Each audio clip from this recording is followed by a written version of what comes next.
Imagina. Imagina. Cada libro es un viaje sin límites. Temporada de libros. Coleccionamos historias.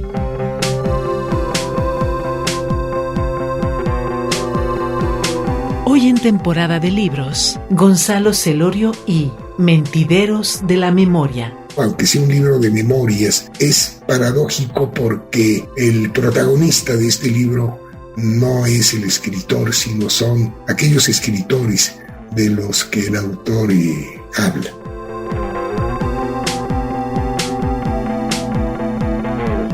Buenas tardes, bienvenidos, bienvenidas a Temporada de Libros, un programa que nos acerca a la creación literaria y al pensamiento de escritoras y autores iberoamericanos.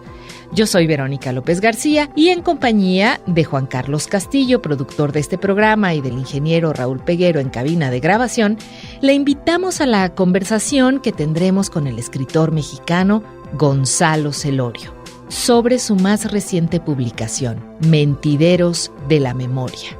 Mentideros de la Memoria es un libro que se mueve entre los recuerdos, la ficción y el testimonio dentro de las flexibles fronteras del ensayo. Celorio busca en sus propios pasos, los recorre asido a aquello que permanece en su memoria para tejerlo con el cordón más sólido de la literatura y sus ficciones. En este libro se encuentran algunos pasajes de la vida y obra de autores como Eliseo Diego, Fernando Vallejo, el controvertido Alfredo Bryce Echenique, Julio Cortázar, Humberto Eco, Juan Rulfo, Jorge Luis Borges, su gran maestro Juan José Arreola, la cubana Dulce María Loynaz, Jaime Sabines y Carlos Fuentes, entre otros. Con esta cuidadosa colección de personajes, Celorio no transcribe sus recuerdos, se sale de la anécdota y del cotilleo indiscreto para construir sólidos ensayos que muestran algunos rostros no conocidos de autores destacados. Dota de humanidad a personajes que representan mucho de lo mejor de nuestra lengua. Aquí, en la cálida tertulia que son los mentideros, Celorio reconstruye el eterno diálogo que ha mantenido con el propio lenguaje a través de mediadores. Entre la ficción y el testimonio, el ensayo y la memoria, este libro nos da cuenta de algunas facetas de la vida de varios escritores a quienes Gonzalo Celorio tuvo la oportunidad de conocer y tratar. Arreola, Cortázar, Rulfo, Monterroso, Loynaz, quienes siguen y tienen por oficio la escritura. Quédate conmigo, aquí en Temporada de Libros. Amores de largo tiempo, muy malos de olvidar son, que van criando raíces al lado del corazón y al pasar el río tropecé en la rama. Se me ha caído el pañuelo y se lo ha llevado el agua y los mis amores de pena lloraban. Dicen que dices que tienes más de 1000 reales y los tienes, guárdalos, que tú solo no los vales y al pasar el río tropecé en la rama. Se me ha caído el pañuelo y se lo ha llevado el agua y los mis amores de pena lloraban. Tocábamos la pandereta, venían todos los mozos y las mozas, decíamos: por tu ventana miré y en tu cabecera vi un letrero que decía: no me peino para ti. Y yo, como sabía leer, quité aquel y puse otro: no te peinas para mí, yo para ti tampoco. No pienses que porque canto tengo el corazón alegre. Yo soy como el pajarillo que si no canta se muere y al pasar el río tropecé en la rama. Se me ha caído el pañuelo y se lo ha llevado el agua y los mis amores de pena lloraban.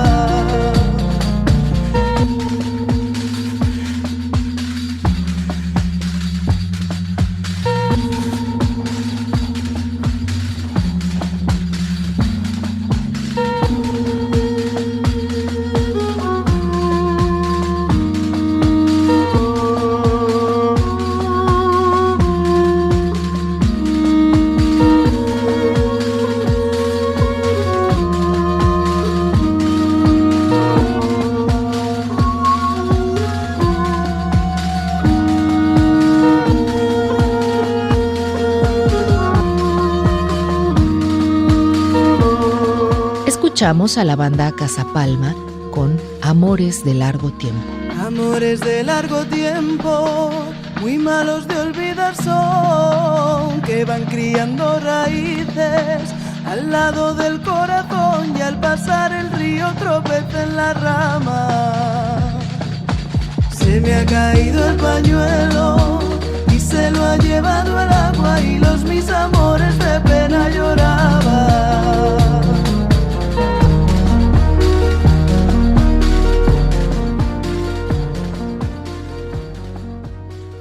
Temporada de libros. Coleccionamos historias.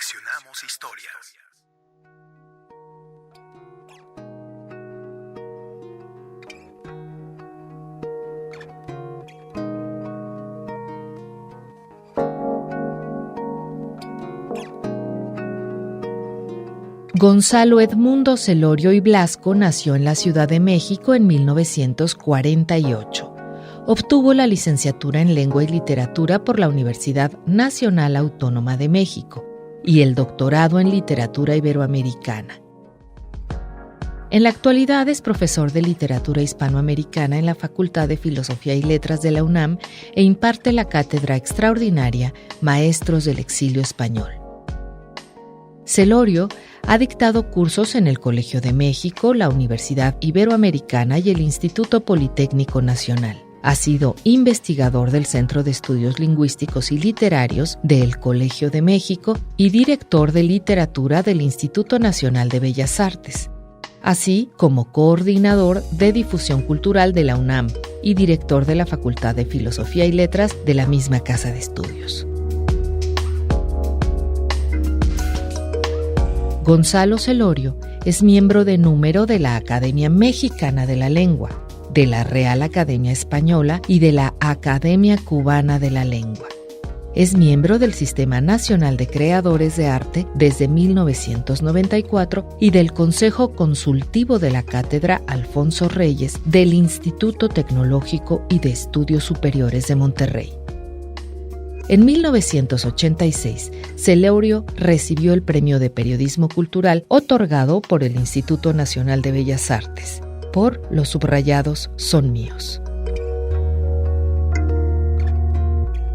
Algunos de sus libros son Amor propio, Y retiemble en sus centros la tierra, Tres lindas cubanas, México, Ciudad de papel, Ensayo de contraconquista y cánones subversivos. En este 2022, Gonzalo Celorio publica Mentideros de la memoria, que es el libro sobre el que conversaremos con él.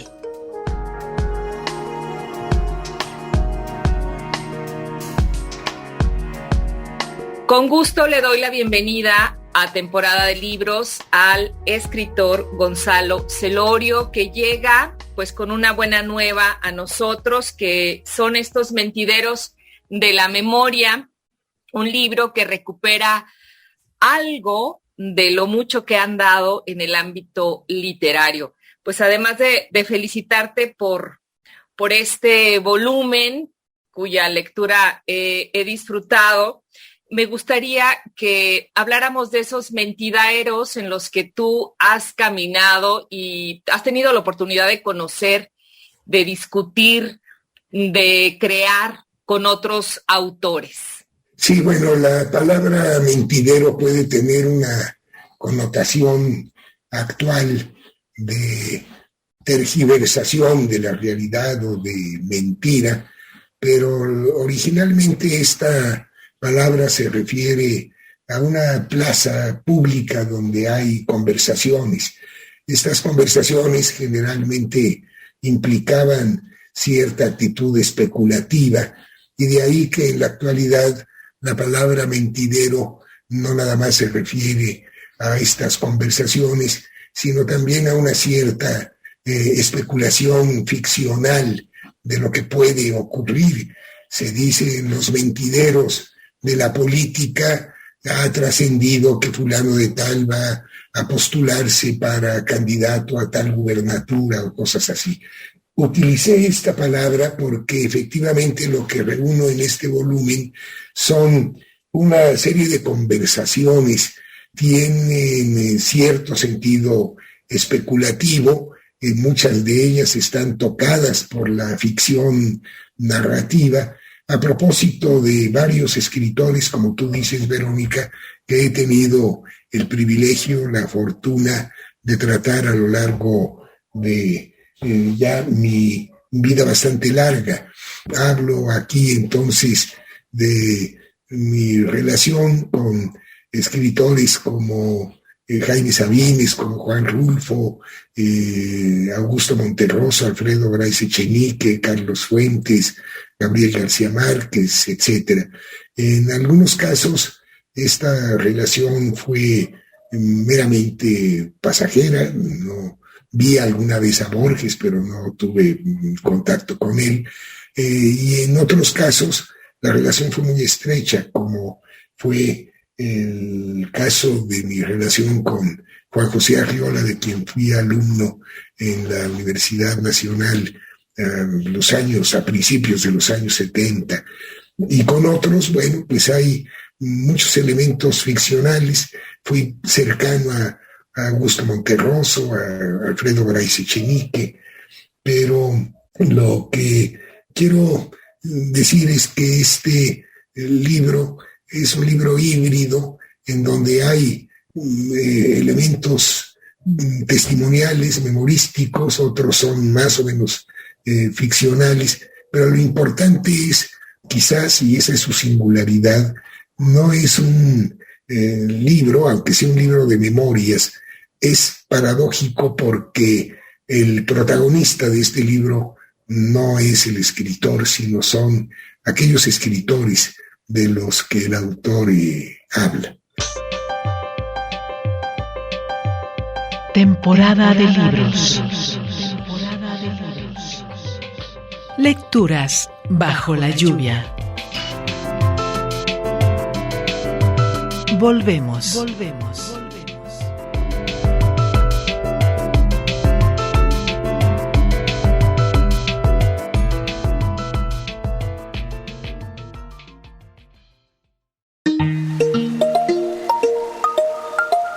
Temporada de libros.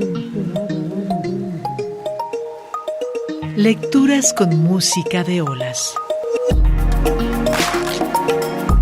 Continuamos. Quédate con nosotros. Estamos conversando con el escritor mexicano Gonzalo Celorio. Es un libro que se lee sin preguntarse nunca el porcentaje de verosimilitud, así como se entra en la literatura con este pacto que hacemos los lectores con los autores de creer de entrada en lo que nos están contando. Y al final es literatura, es no ficción. De muchas maneras nos acercas al universo literario, de maneras que pudieran ser periféricas, hablar de festivales, de premios, de coincidencias geográficas, de encuentros, de no encuentros o de lo contrario, de desencuentros. Y pareciera, dicho así, superficial. Sin embargo, lo que ocurre en ese ámbito, en esos anillos que rodean al planeta, es muy irrelevante porque rescatas buena parte de lo humano de los autores y también de su obra, de la palabra. Me gustaría mucho que nos hablaras de esto y de lo difícil o fácil que fue para ti curar, pensar en quiénes entraban y quiénes no, qué experiencias, qué autores valía la pena integrar, ya sea porque los tenías más frescos en tu memoria, porque fue importante en ese momento. Cuéntanos. Sí, Verónica, mira, en primer lugar, qué bueno que señalas lo que señalas, porque yo no creo que ficción y la realidad sean elementos tan opuestos como muchas veces los concebimos por una taxonomía atávica. Yo creo que la literatura es una manera de ampliar las escalas y las categorías de la realidad. Es decir, que el lenguaje no es la realidad y no tenemos una manera diferente de aproximarnos a la realidad que a través del lenguaje. El lenguaje no es la realidad, pero trata de representarla, de recrearla, y en ese sentido siempre va a haber una distorsión. entre la realidad y la verbalización de esa realidad. Ahora, en esa verbalización, cuando interviene y necesariamente interviene la imaginación, evidentemente que puede haber una cierta distancia entre lo ocurrido y cómo se cuenta lo que ocurrió, pero yo estoy absolutamente convencido de que cuando hay un discurso estrictamente limitado por la veracidad, como es el discurso historiográfico, esa realidad que se nos presenta, en primer lugar, sí está tocada por la imaginación, porque el discurso no es la realidad, pero esa veracidad no deja de ser una limitante. La literatura, en cambio, tiene un espectro mucho más amplio. Yo siempre pongo de ejemplo que se puede conocer mejor, y quiero citar a un autor jalisciense, la realidad rural mexicana leyendo Pedro Páramo, los cuentos del Llano en Llamas, que leyendo cualquier discurso de carácter historiográfico, sociológico, político, económico, estadístico sobre el medio rural mexicano. Porque Rulfo lo que hace es ampliar esas escalas y categorías de la realidad y no da cuenta nada más de lo que los seres humanos hacen, dicen o piensan, sino también de lo que recuerdan, lo que inventan, lo que anhelan, lo que sueñan. Y si los sueños, los anhelos, los recuerdos, los deseos no son parte de la realidad, pues tenemos una realidad mutilada. De manera tal que yo creo que la ficcionalidad lo que nos permite es hacer calas más profundas en la realidad que nos sirve de punto de partida. Y en ese sentido, yo creo que el producto de mis conversaciones, de mis apreciaciones, de mis recuerdos sobre estos escritores pueden arrojar luz, y eso es lo más importante sobre la obra de estos escritores. A mí no me interesaría la vida personal de un escritor si no fuera escritor. Es decir, ¿a quién le puede interesar? Bueno, no demasiado la historia de una monja jerónima del siglo XVII en la Nueva España, a menos de que esa monja jerónima haya escrito El Primero Sueño o los sonetos de amor y discreción. Y entonces sí nos interesa Sor Juana y la vida de Sor Juana, porque esa vida de Sor Juana puede iluminarnos su obra, que es realmente lo que une al autor y al lector, el puente entre uno y otro de ese libro, es la producción literaria. Y entonces yo aquí, pues sí, doy cuenta de muchas facetas personales de estos escritores con la intención ulterior de que su obra sea mejor conocida, mejor valorada.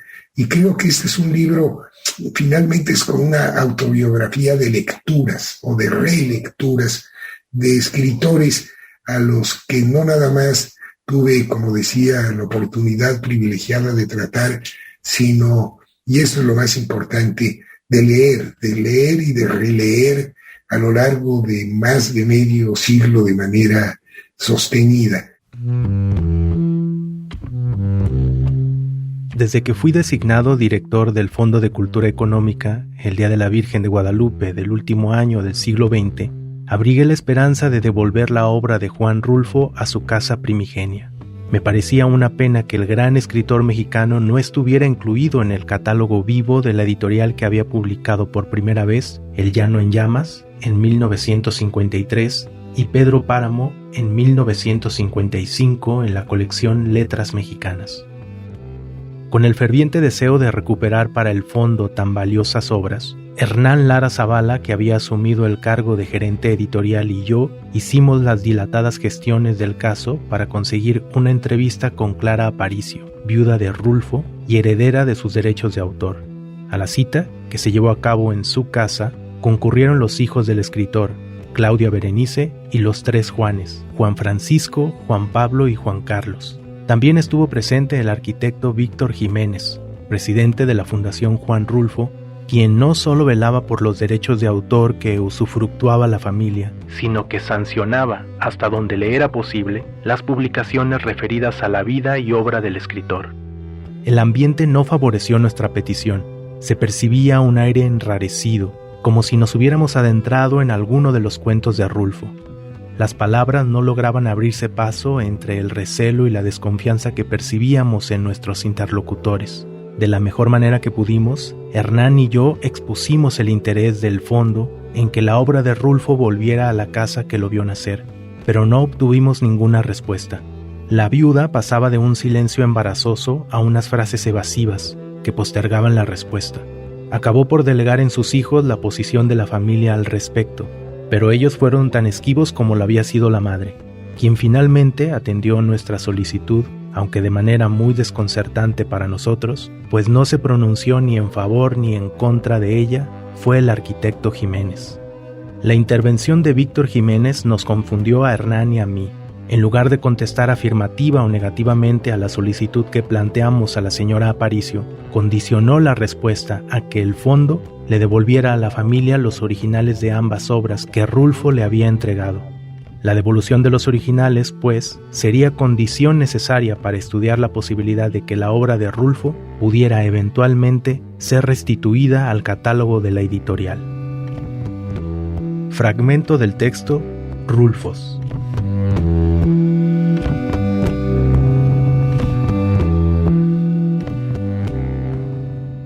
Me gustaría que nos compartieras un poco, sin adelantarle, para que, como una provocación a quienes nos escuchan, de ese contacto tan inesperado que tuviste con Rulfo, no porque no fuera planeado, sino por lo que ocurrió. Es decir, esto que no solo tú tenías en la cabeza respecto a Rulfo, su timidez, su silencio ininterrumpido, se rompe y de una manera muy singular. Me gustaría que nos hablaras de esa cara, para la gran mayoría de todos, desconocida de Juan Rulfo. La verdad es que yo tenía la misma idea de todo mundo con respecto a Rulfo, a quien había visto, pero con quien no había tenido ningún trato personal, porque era un hombre que tenía, digamos que, una timidez que contagiaba a aquel que quería acercársele. Era un hombre que tenía fama de no dar entrevistas, de ser muy inhibido, de ser muy silencioso, tener una verbalidad muy seca, a no ser en su escritura. Y entonces, yo en alguna ocasión tuve un poco la consigna, esa fue la palabra, o esa es la palabra, de sacarle a Juan Rulfo una firma para que aceptara ser miembro honorario de la Asociación Julio Cortázar, la Asociación Internacional Julio Cortázar, en la que yo me había involucrado en términos casi de gestor a la muerte de Julio Cortázar en 1984. Yo no conocía a Rulfo, entonces gracias a la intermediación de Heraclio Cepeda, que tenía una relación estrecha con él, pude ir a visitarlo a sus oficinas del Instituto Nacional Indigenista, y fue para mí una verdadera sorpresa, porque el nombre de Julio Cortázar fue como un ábrete sésamo, y entonces Rulfo, este hombre tan silencioso, tan inhibido, tan introvertido, pues me invitó a tomar ahí en su oficina un cafecito, y la verdad es que, para mi gran sorpresa, a Rulfo no le paró la boca durante 2 o 3 horas en las que habló muchísimo de literatura, para mi gran sorpresa, porque también había esta idea que después expresó Tomás Segovia cuando recibió el premio Juan Rulfo, el último premio que llevó el nombre de Juan Rulfo, creo. Creo que después fue Juan Goytisolo, pero en fin, antes de que ese nombre fuera separado del premio que otorga la Feria Internacional del Libro de Guadalajara, me pareció, muy impresionante que habida cuenta de que Rulfo, como lo dijo Tomás Segovia, era un puro milagro, como que al no adjudicársele ninguna formación literaria, académica, lo suyo era una especie de don milagroso. Pues no, la verdad es que oyendo hablar a Rulfo de literatura, me quedé realmente muy, muy impresionado del gran conocimiento que tenía de algunas corrientes literarias. En primer lugar, la primera que me sorprendió fue su gran conocimiento que tenía de la literatura brasileña. Era un gran y fervoroso lector de Clarice Lispector, por ejemplo, pero después me habló muchísimo de literatura escandinava. Él consideraba que la literatura o la novela escandinava, y yo pienso ahí que era como si se hubiera derretido y hubiera caído sobre toda Europa, era realmente el origen de la gran novela europea. Y luego habló de escritores norteamericanos que conocía muy bien, obviamente de Faulkner, de Steinbeck, en fin, pero habló hasta de las nuevas generaciones, de Ginsberg, de Kerouac, en fin, de escritores que yo nunca pensé que pudieran estar en los labios de Rulfo, y me dejó realmente muy, muy impresionado de su conocimiento, por ejemplo, de la influencia de los escritores norteamericanos en la literatura italiana, en Dino Buzzati, y en la literatura francesa también. Habló de Alain Robbe-Grillet, a quien criticó mucho porque eso él pensaba que no era una novela, un román francés.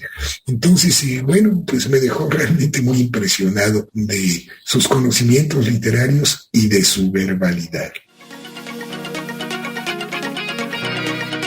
Historias para escuchar. Historias para escuchar. Continuamos.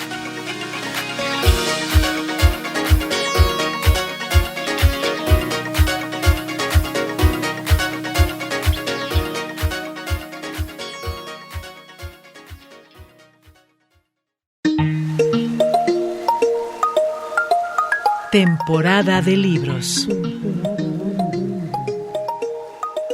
Lecturas con música de olas. Continuamos.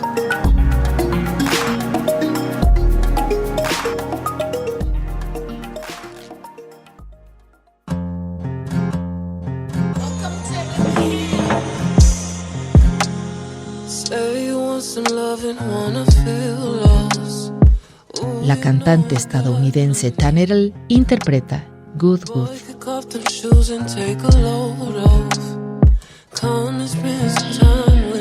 No, babe, I got it, come and let me rub your feet.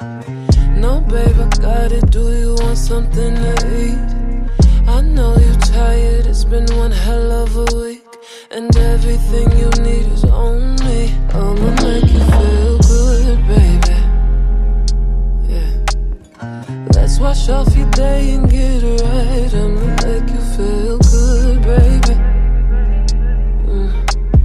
Take a hit of me and get high. I'ma make you feel no rush, go slow, no time.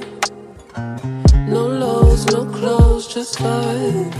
Estamos conversando con el escritor mexicano Gonzalo Celorio sobre Mentideros de la Memoria.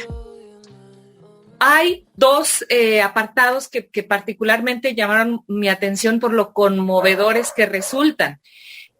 También son revelaciones para mí como lectora, por un lado el dedicado a Jaime Sabines y por el otro también a Bryce Echenique, por distintas razones son de verdad muy conmovedores.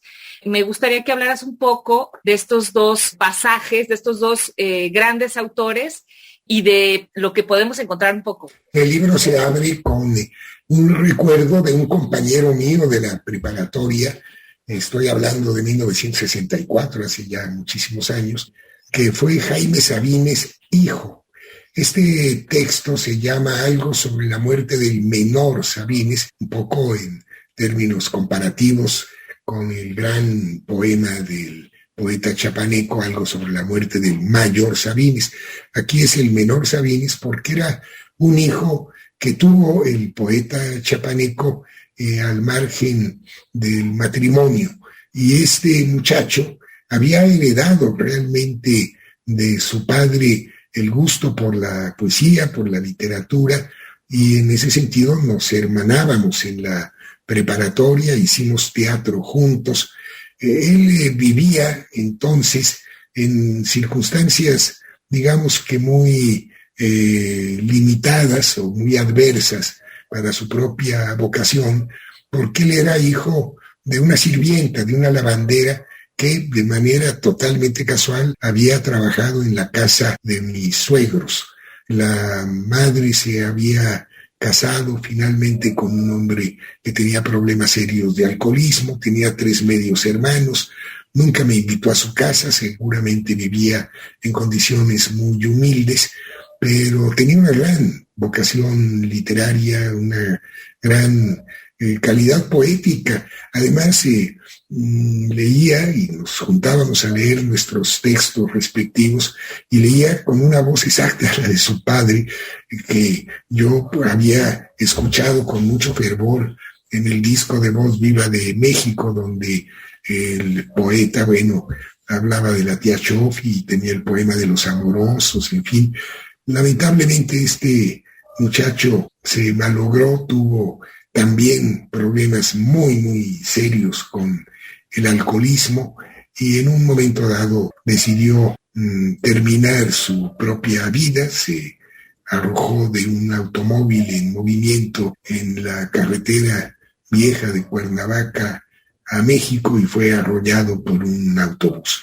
Cuento esta historia porque fui al velorio, no al velorio, al entierro en el Panteón de Iztapalapa, si mal no recuerdo, de este joven compañero mío, y ahí conocí yo al gran poeta Jaime Sabines, que estaba, lo recuerdo muy bien, hincado, muy adolorido por la muerte de este hijo, que él había reconocido, en tanto que este muchacho se llamaba exactamente igual que el padre, Jaime Sabines.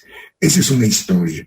El otro es el caso de alguien que fue también muy amigo mío y todavía puedo decir que es amigo muy querido, que es Alfredo Bryce Echenique, este gran narrador peruano, a quien tuve la oportunidad de tratar mucho en Madrid, porque yo paso generalmente 3 o 4 meses cada año en Madrid, por razones profesionales, académicas y familiares.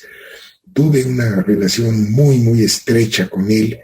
Ya después, cuando él se fue a vivir de nueva cuenta al Perú, nos distanciamos porque no hubo ya mayor ocasión de encuentros.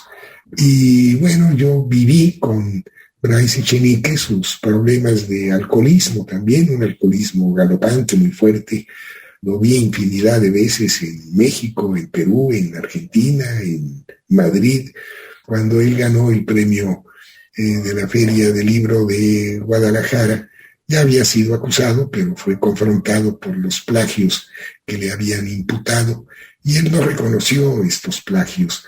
Y la verdad es muy doloroso que un escritor con ese tamaño de talento, un talento monumental, una capacidad narrativa, tanto por vía oral como por vía escrita, pues hubiera incurrido en este hurto, en este latrocinio absolutamente gratuito, en mi opinión, porque puso en tela de juicio su gran producción novelística por unos plagios de artículos periodísticos insignificantes, no tan insignificantes algunos, porque también se plagió un discurso de ingreso a una Academia Española de Ciencias, de manera tal que, en mi opinión, perdió todo su capital literario por unos cuantos centavos.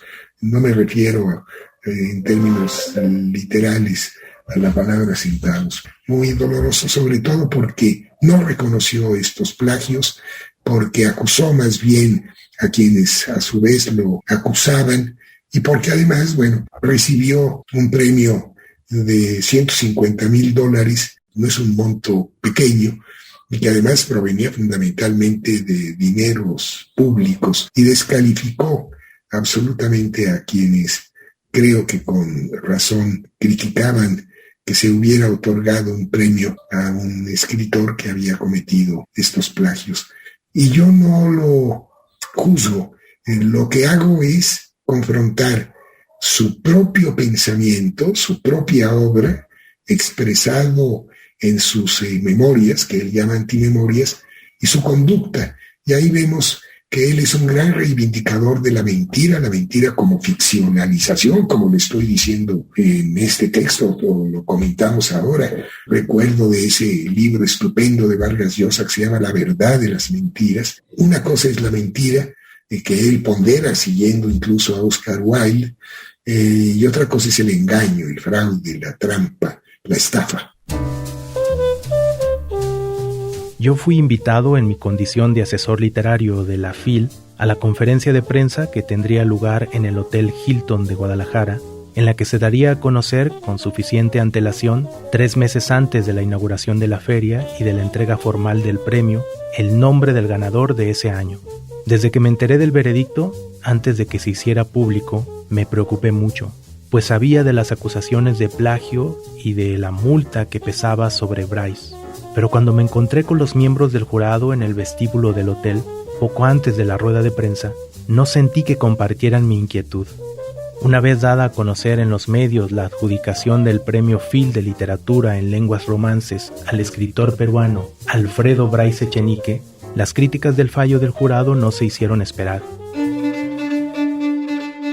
Un grupo de intelectuales mexicanos expresaron en un manifiesto recogido por la revista Nexos, en la cual el propio Bryce publicaba sus artículos, a la vez que en revistas similares de otros países, su absoluto desacuerdo con que se entregara a un plagiario el galardón, cuyo alto monto, $150,000, procedía en buena medida de dineros públicos.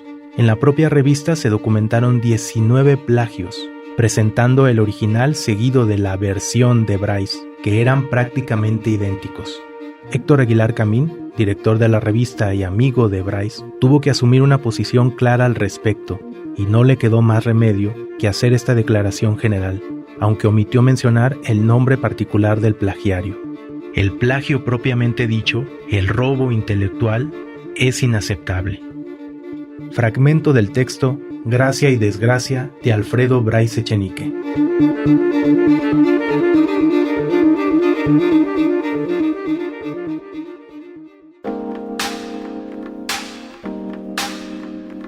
Temporada de libros. Temporada de libros. Temporada de libros. Temporada de libros. Para vivir el verano. Volvemos.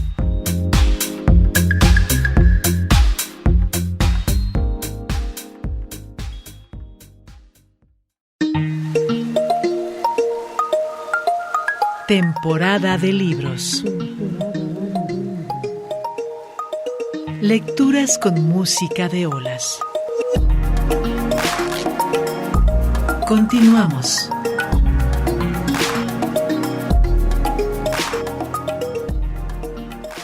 Estamos conversando con el escritor mexicano Gonzalo Celorio. También hay, ficción, recuerdos, hay mucho de ensayo, hay también una parte, digamos, de experimento en este juego híbrido que haces en los relatos. Y hay un apartado muy, muy interesante, el que dedicas a Arreola y Borges, ¿no? Entre paréntesis, que es como una puesta en abismo de lo literario, ¿no? La literatura, en donde todo, siempre puedes ir cerrando y cerrando la toma y sigues hablando, ¿no? De lo mismo que es el lenguaje. En estos dos autores, como en pocos, es tan poderoso la presencia del lenguaje, aunque hablar de literatura siempre estamos abordando ese asunto. Me gustaría que compartieras algo de esto a la audiencia. Mira, la verdad es que me parece que hay una gran cercanía en las poéticas, en un sentido amplio de la palabra, de Borges y de Arreola. Los dos son escritores que buscan la perfección formal, los dos son escritores que tienen como referente, más que la realidad real, tienen como referente la realidad literaria. Lo digo ahí, una novela de Kafka, pues es tan real como un árbol, una montaña o una metrópoli. Y esto es lo que une a Borges y a Arriola. Generalmente sus referentes son literarios y estas obras literarias le sirven de punto de partida para una recreación nueva, un añadido a ese corpus de suyo literario. Entonces, cuando Borges vino a México, quien lo recibió para ser su interlocutor en un gran encuentro que hubo en el castillo de Chapultepec, fue Juan José Arriola. Y claro, Arriola, con su verbalidad exuberante, no dejó hablar a Borges. Ya es famosa la frase que dijo Borges cuando le preguntaron que cómo le había ido. Y él dijo, bueno, Arriola me dejó apenas intercalar uno que otro silencio, porque la verdad es que no dejó hablar a Borges. Pero yo ahí lo que establezco es una relación entre ambos escritores, sobre todo para reivindicar a Juan José Arriola, porque me parece que es un gran escritor que no ha tenido la resonancia internacional que han tenido, bueno, Borges y otro escritor mexicano, paisano de Arriola, que es Juan Rulfo. No deja de ser muy impresionante que un escritor de carácter tan local como Juan Rulfo haya tenido una resonancia universal tan grande. Es uno de nuestros escritores más traducidos, si no el más traducido, igual que Octavio Paz, o quizás más. Es reconocido mundial, internacionalmente, mientras que Arriola, que es un escritor cosmopolita de intereses universales, de referentes universales, sea un escritor que no ha salido prácticamente de las fronteras mexicanas, de las fronteras nacionales. Esto es como una paradoja, ¿no?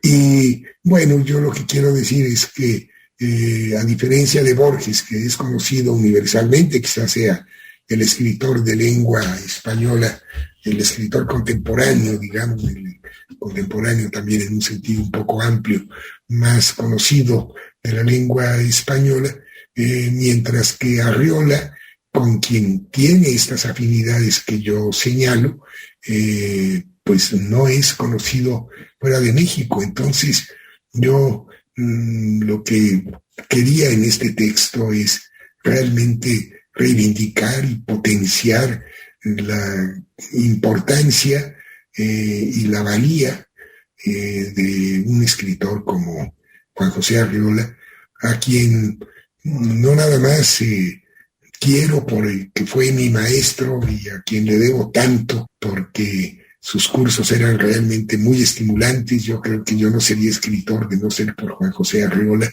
Él me enseñó muchas cosas, yo aprendí algunas cuantas, pero le debo realmente muchísimo, sobre todo en la consistencia de mi vocación literaria. Yo leo bestiario y el bestiario de Arriola es verdaderamente un paradigma de la buena literatura.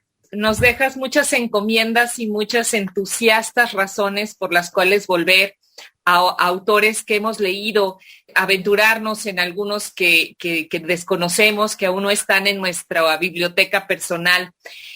Por último, me gustaría, Gonzalo, que nos cuentes, ¿dejaste algo en el cajón? ¿Dejaste algunos autores? ¿Qué está ahí todavía latente y que quizá se convierta pronto en otro volumen?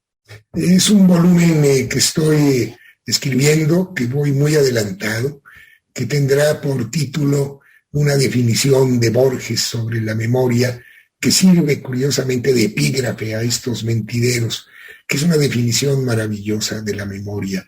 Ese montón de espejos rotos. Yo creo que esa es la memoria. Me parece que la definición poética de Borges es excelente y que se aviene muy bien con lo que estoy escribiendo, un libro más cercano a las memorias. En la tradición hispánica, generalmente las autobiografías se limitan a la vida pública y difícilmente el escritor se desnuda y habla de la vida privada. Eso no ocurre en otras tradiciones, en donde hay menos pudor quizás para contar cosas personales. Lo que es cierto es que es difícil encontrarse con un libro que hable lo mismo de la vida pública que de la vida privada. Quien lo intentó obviamente fue José Vasconcelos, sobre todo en el primero de los 4 volúmenes de su autobiografía, que es el Ulises criollo, pero después él mismo se autocensuró y eliminó, por razones personales o por razones políticas, varios pasajes.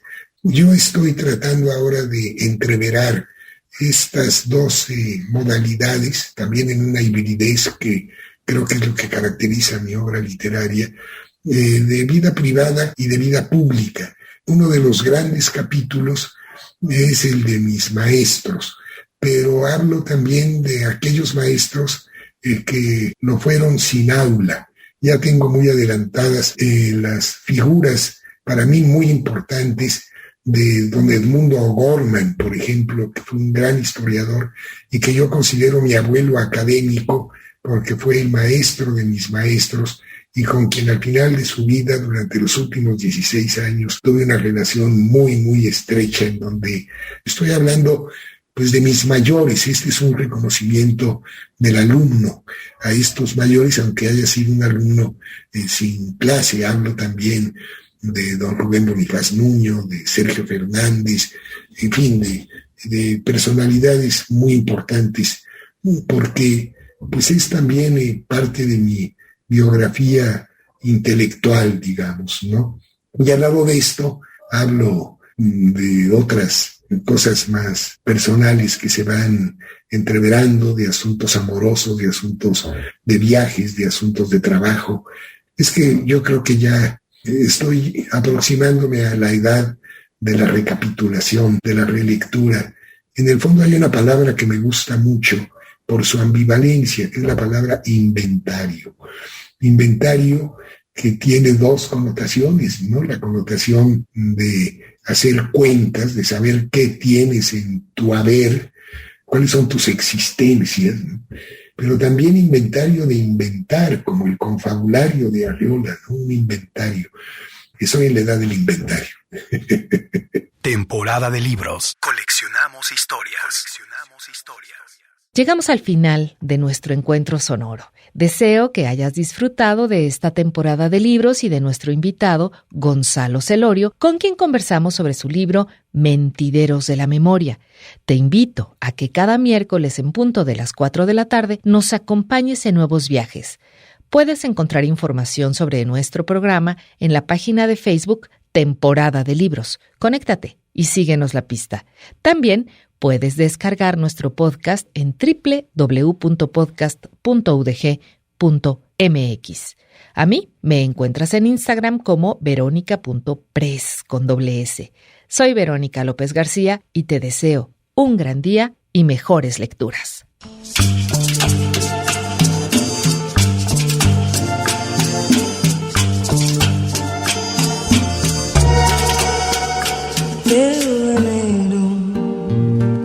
Por más que contigo regañe, te venero.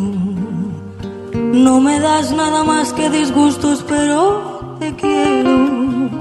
Como nunca quiere otro hombre, ni siquiera el que te dio tu nombre, mujer. Vives de noche a salido igualito a tu padre. No he podido quitarte las malas manías que me hicieron quererle cuando era joven y odiarlo de grande.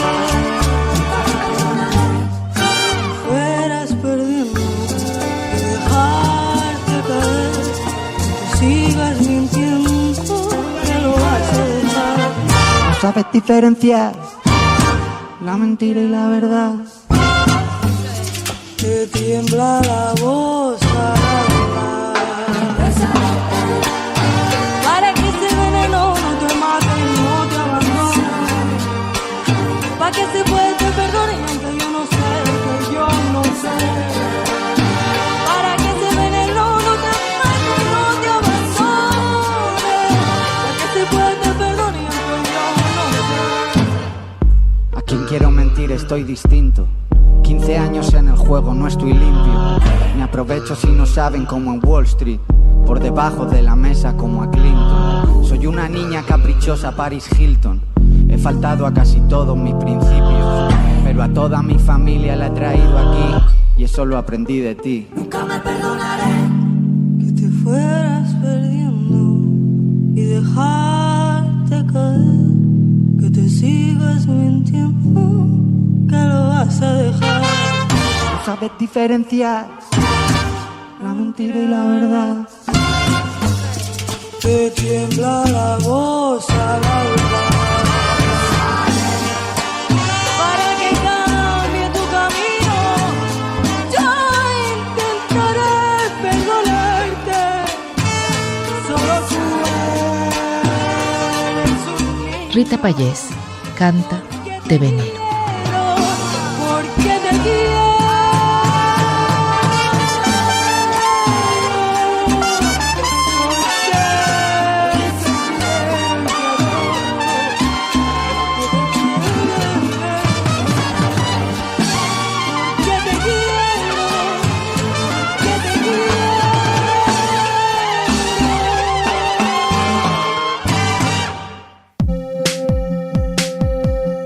Imagina. Cada libro es un viaje sin límites. Temporada de libros. Coleccionamos historias. Gracias por tu escucha.